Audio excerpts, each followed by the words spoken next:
많은 그리스도인들이 예수를 믿고 마지막 때라는 걸 알면서도 항상 하나님보다 자기가 우선이고 땅의 것을 생각하면서 세상 방식을 따라 살아가는데, 이런 모습은 절대 주님 앞에 설 수 없어. 이걸 극복해야 돼.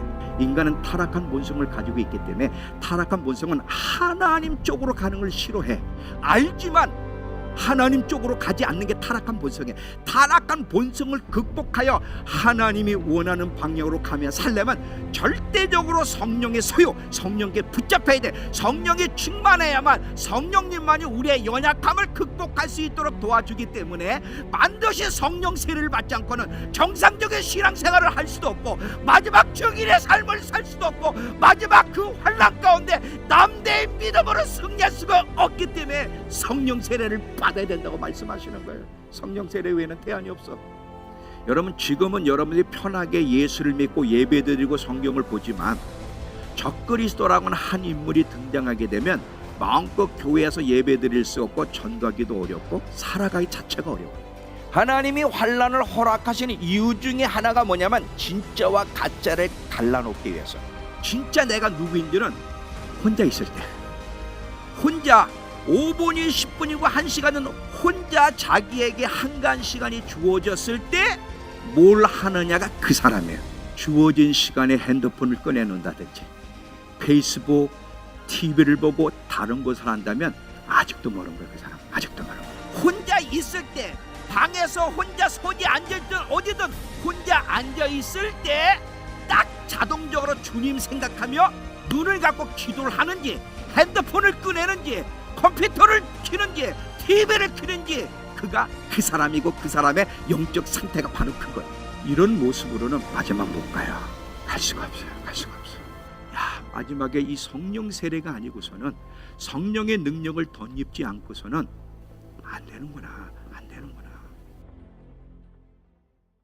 볼지어다 내가 내 아버지께서 약속하신 것을 너희에게 보내리니 너희는 위로부터 능력으로 입혀질 때까지 이 성에 머물라 하시니라. 아멘. 사도행전 1장 4절에서 5절. 사도와 함께 모이사 그들에게 분부하여 이르시되 예루살렘을 떠나지 말고 내게서 들은 바 아버지께서 약속하신 것을 기다리라. 요한은 물로 세례를 베풀었으나 너희는 몇 날이 못되어 성령으로 세례를 받으리라 하셨느니라. 이 성령 세례가 그리스도인들에게 얼마나 중요한가. 이 성령 세례를 받지 않고는 주님과 관련된 어떤 것도 할 수 없다는 사실을 알았어요. 특별히 이 마지막 때를 향해서 우리가 가는데, 마지막 때 이기는 자로 살아가려면, 신부로 준비하려면, 또 우리에게 맡겨진 사명, 땅끝까지 이르러 내 증인이 되라고 말씀하신 이 증인의 삶을 살아가려면 반드시 성령 세례가 아니면 안 된다는 사실을 제가 더 깊이 있게 이해하게 되었습니다. 하나님, 주님이 오실 날이 저한테 계속 1분밖에 남지 않았다고 말씀하시는데, 그러면 1분밖에 남지 않은 이 짧은 시간 어떻게 60억 다 구원할 수는 없겠지만 어떻게 저 60억 중에 많은 사람을 하나님 나라로 들어오게 만들 수 있습니까? 계속 제가 질문했어요. 그것 때문에 이제 하나님이 저한테 사역자 훈련 학교를 하라고도 하셨는데, 하나 깨달은 게 있어요. 뭐냐면 마지막 때 대추수가 한번 일어날 겁니다. 계시록 7장에 그것이 나와 있는데, 나라와 족속과 방언과 백성 가운데 많은 허다한 무리가 주님 앞에 서고 있는 장면을 계시록 7장에 보게 되는데, 상상할 수 없는 많은 사람들이 하나님의 나라로 들어올 거예요.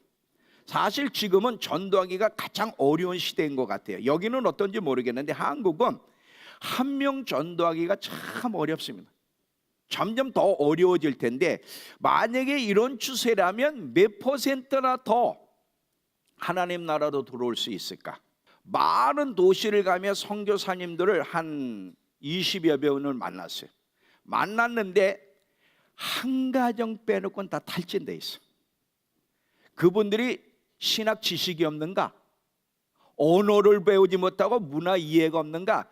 나름대로 타고난데도 성령과 함께 동행하는 법, 성령의 능력을 덧입지 않을 때 어떻게 실패자로 전락할 수밖에 없는지를 똑똑히 봤어요. 그러면 이런 실정에서 계속 이런 방법으로 선교를 한다면 60억 가운데 몇 퍼센트가 하나님 나라 들어올 수 있을까? 저는 이것 때문에 계속 질문하고 고민했는데, 감사하게도 하나님이 저에게 대추수가 한번 일어날 것이라고 하는 걸 가르쳐주면서 소망을 주셨어요. 어마어마한 추수가 한번, 이제는 한두 사람 전도하는 것이 아니라 곧 여러분 볼 것이에요. 도시가, 나라와 동네가 하나님께 돌아오는 일을 볼 것입니다. 이 소망을 가지고 우리가 지금 기도하게 되는데, 이것이 마지막 때 우리가 기대할 수 있는 긍정적인 부분이고요. 또 하나는 뭐냐면, 예수님이 이 세상에 오셔서 이 세상 나라와 세상 임금을 심판하시고 이제는 예수님이 통치하시는 정의로운 나라가 세워진다고 하는 것이 또 긍정적인 부분이고, 그러면서 이제 교회는 패배하는 그런 교회가 아니라 승리하는 교회로 쓸 것이라고 하는 것이 마지막 때 있을 긍정적인 부분 중에 한 부분들이에요. 그러나 이런 긍정적인 부분만 있는 것이 아니라 아주 불행하게도 고통스럽지만 부정적인 부분도 있어요. 그 부정적인 부분이 뭐냐면, 교회가 창세 이래로 이런 환란이 없었다고 마태복음 24장 예수님이 직접 얘기한 것처럼 어마어마한 환란 속에 들어간다는 거예요. 이 환란이 얼마나 엄청난 환란이냐면, 창세 이후로 이런 환란이 없었다는, 그 환란이 우리 앞에 기다리고 있어요. 엄청난 폭풍이 여러분을 기다리고 있습니다. 근데 이 폭풍 앞에서 우리가 잘 극복하고 승리를 내야 되는데, 성경은 많은 교회가, 많은 성도들이 배도의 길을 갈 것을 예언하고 있다는 사실, 이게 불행한 거예요. 마태복음 24장 13절 보면, 마지막 때에 점점 불법이 성하고 사랑이 식어지리라, 그러나 끝까지 견디는 자만 구원을 얻으리라 말씀하고 있고, 데살로니가서 후서 2장에 보면 주님의 재림 전에 큰 두 가지 사건이 이루어지는데, 하나는 뭐냐, 먼저 배도하는 일이 있을 것이고, 그리고 멸망의 아들 적그리스도가 등장하기 전에는 예수님이 재림하지 않는다고 분명히 얘기했어요. 예수님이 재림할 때 크게 먼저 두 가지 일이 일어나는데, 그 중에 하나가 뭐냐면 배도하는 일이 일어난다는 거예요.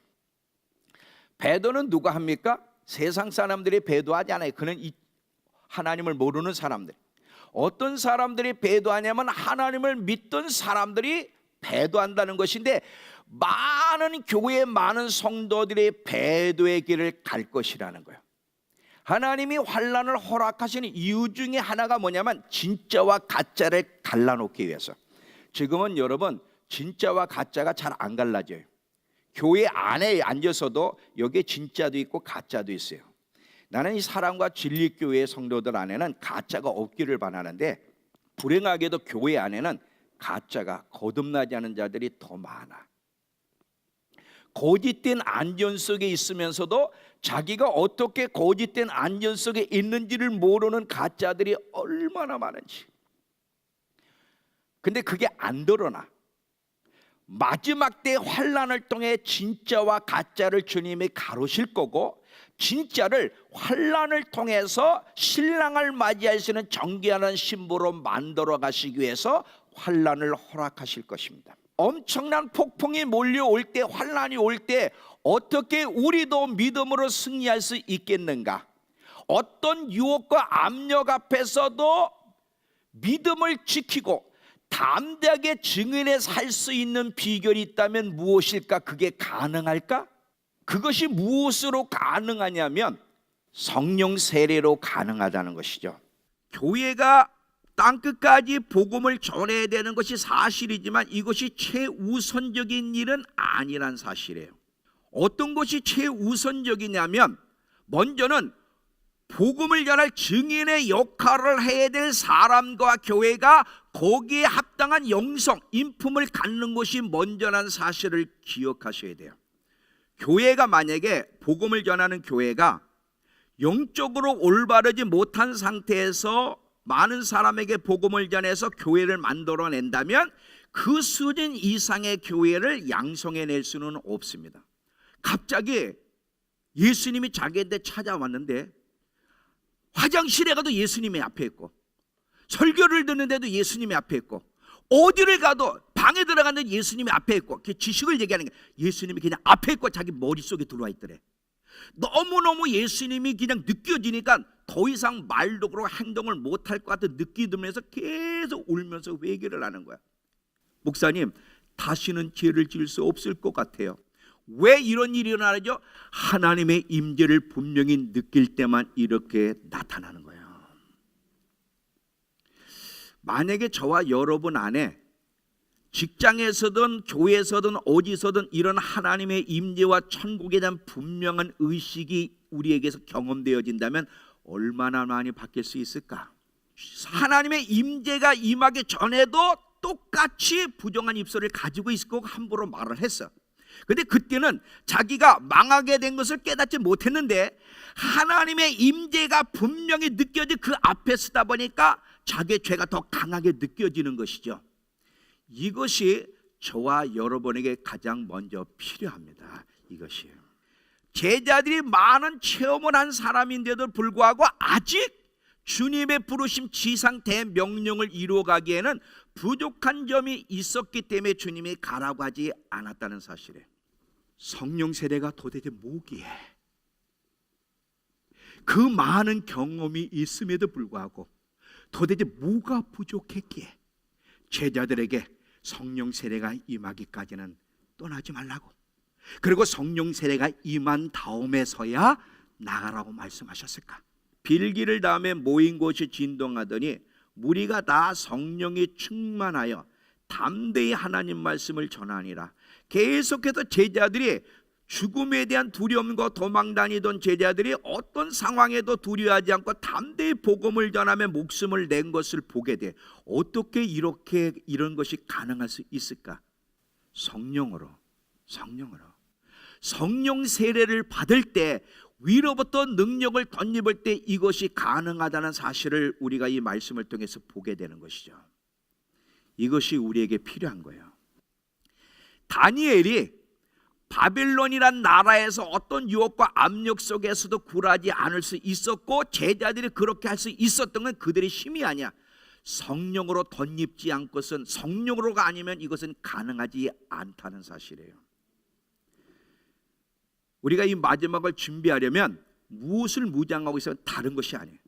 성령의 능력으로 덧입지 않고서는 마지막을 준비할 수 없다는 사실을 이 말씀을 통해서 우리가 보게 되는 것이죠. 그러므로 너희가 그리스도와 함께 다시 살리심을 받았으면 위의 것을 찾으라. 거기는 그리스도께서 하나님 우편에 앉아 계시니라. 위의 것을 생각하고 땅의 것을 생각하지 말라. 위의 것을 생각하고 땅의 것을 생각하지 않을 수 있으려면 성령께 붙잡혀야 돼. 왜냐하면 성령께 붙잡힐 때만 성령의 소욕이 우리 안에 일어나서 계속 하나님과 관련된 것들에 몰두가 되지, 만약에 성령에 충만하지 않으면 육체의 소욕이 우리를 붙잡고, 육체의 소욕을 붙잡으면 예수를 믿어도 항상 마음은 자기가 우선이고 땅의 것을 우선으로 살아가게 돼. 많은 그리스도인들이 예수를 믿고 마지막 때라는 걸 알면서도 항상 하나님보다 자기가 우선이고 땅의 것을 생각하면서 세상 방식을 따라 살아가는데, 이런 모습은 절대 주님 앞에 설 수 없어. 이걸 극복해야 돼. 어떻게 이런 세상 사람과 구별된 삶을 살아갈 수 있는가? 성령 세례를 받게 되면 이것이 가능해진다. 죄를 지적하고 책망하는 성령님이 베드로를 통해 말씀을 전할 때 그 말씀의 영혼들 마음을 파고 돌아가서 회개를 불러일으킨 거야. 어떻게 이것이 가능해? 성령 세례로 이것이 가능하다는 거야. 예수님도 복음 전하기 어려웠던 사마리아 도성 자체에 엄청난 역사가 일어날 수 있었던 것은 성령이 충만한 빌립이 복음을 전했기 때문에 그래요. 여러분, 마지막 때 여러분이 지금의 마지막 때라는 걸 인식하고 마지막 때 우리 모두는 증인의 삶을 살아야 되는데, 이 어마어마한 사람들이 하나님 나라 들어오는 것을 보려면 반드시 성령 세례를 받지 않고서는, 성령의 능력을 덧입지 않고서는 이것은 불가능합니다. 불가능해요. 이 성령 세례를 하나님은 여러분들이 덧입기를 원하시는 거예요. 그래야만 이 마지막을 준비할 수 있기 때문에 그래요. 기도가 중요한 걸 아는데 왜 기도가 안 될까? 만약에 설교를 하다가 기도가 얼마나 중요한지를 설교를 하면 도전을 받아. 도전을 받고 울고 회개를 해. 근데 일주일은 나와. 일주일은 나오는데 일주일이 지나면 또 마찬가지로 안 나와. 왜 이런 일이 벌어질까? 성령에 붙잡히면 기도하지 않던 사람이 기도하는 사람이 돼버려요. 핸드폰을 옆에다 놔. 그 기도도 그 알랑 빠진 기도도 못하면서 하다가 핸드폰이 오면 또 여보세요. 그리고 또 내려놔. 그러다가 이제 또 양심에 가책 있으면 내가 이러면 안 되지. 그 진동으로 놔. 진동으로.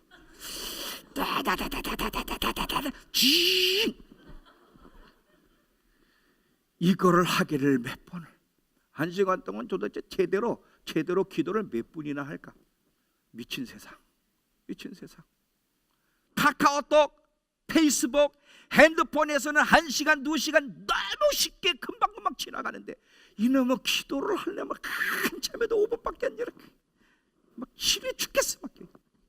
어떻게 하면 기도 안 할 구실만 찾아내는 거야. 그냥 왜 이 교회는 매일매일 예배가 있고 매일매일 기도회가 있어. 돌아버리겠네.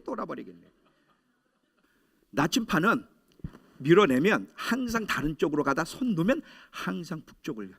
항상 변함없이 북쪽이야. 하나님의 자녀들은 항상 어디에 있든지 항상 시간 맞으면 자동적으로 주님께 초점이 딱 가야 되는 거야.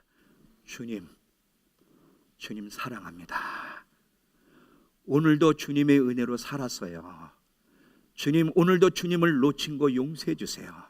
하나님, 지금 당신이 나한테 뭐라고 말씀하시는 건지 자동적으로 주님께 가는데, 주어진 시간에 핸드폰을 꺼내놓는다든지 페이스북, TV를 보고 다른 것을 한다면 아직도 모르는 거예요. 그 사람은 아직도 모르는 거예요. 이런 모습으로는 마지막 못 가요. 갈 수가 없어요. 여러분, 사랑도 사랑하는 법을 배워 사랑해요? 아니에요. 사랑하는 사람을 만나면 저절로 사랑하게 되는 것처럼 성령에 충만하면 저절로 하나님을 사랑하는 마음이 일어나고, 성령에 충만하면 저절로 기도하는 사람이 일어나는 거지, 뭘 배웠다고 되는 게 아니라, 배웠어도 성령이 충만하지 않으면 안 되는 것이 사람의 모습이에요. 안 돼요. 기도 항상 즐거운 것만은 아니에요. 어느 때는 잠깐 있으면 4시간 지나는데 어느 때는 진짜 안 갈 때가 있어. 그럴 때는 어떻게? 의지를 가지고 계속. 기도가 삶이야. 기도가 삶. 건너뛰는 법이 없어. 그냥 기도가 삶이지. 어느 곳에 있든지 걸어가면서도 기도하고, 이렇게 기도의 사람이 되려면 성령으로 충만하지 않고선 절대 이것이 가능하지 않다는 걸 기억하셔야 되고요. 난 대학교 2학년까지 비전이 없었어. 왜 살아야 되지? 뭐 하려고 내가 태어났지? 항상 이러던 사람이 주님을 만나고 성령 세례 받고 나서부터 주님이 오시니까 내가 누구인지, 왜 살아야 되는지, 이것이 주님을 만나고서부터, 성령이 임하고서부터 그 일이 정리가 됐지, 그전에는 안 되는 거예요. 절대 안 되는 거예요. 성령으로 충만하지 않고도 믿음의 삶이 가능할까? 종교 생활은 가능해도 신실한 그리스도인의 삶, 열매 맺는 삶, 마지막을 준비하는 진정한 그리스도인의 삶은 불가능하다는 것을 잊지 마시기 바랍니다. 나는 이 사랑과 진리교회 성도들이 이번에 다 성령 세례를 받는 여러분이 되시길 축원합니다. 어떻게 성령 세례를 받을 수 있는지를 간단히 이야기하고 마칠게요. 하나님이 명령하셨고 누구나 받을 수 있는 거고, 반드시 받아야 되는, 받아도 되고 받지 않아도 되는 게 아니야. 제대로 된 신앙의 모습, 마지막을 준비하려면 반드시 성령 세례를 받아야 되는데, 어떻게 받는가 하면, 첫 번째, 성령 세례가 무엇인지를 인식하고 성령 충만을 받아야 될 필요성과 인식이 분명히 있어야 돼요. 아, 성령 세례가 이런 거였구나. 성령 세례를 받지 않으면 마지막에 대안이 없구나. 반드시 성령 세례를 받아야 된다는 분명한 인식이 먼저 필요합니다. 이건 반드시 목숨을 내걸고라도 받아야 되겠구나. 이 분명한 인식이 먼저 여러분에게 선행되어야 되고요. 두 번째는 이 성령 세례를 받을 때까지 기도해야 돼요. 오늘 여러분 기도하다가 주님이 찾아오실 수도 있지만 항상 그렇지 않아요.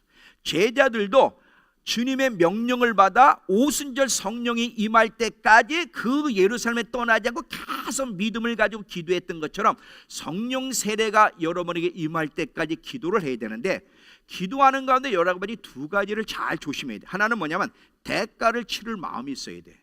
어떤 대가를 치를 마음이 있냐면, 여러분 성령 세례를 받으려면 대가가 요구돼요. 만약에 저와 여러분이 성령 세례가 정말 절대적이라고 믿고 성령 세례를 반드시 받아야 된다고 믿는다면 그 성령 세례를 받기까지 대가를 치를 각오가 되어 있어요.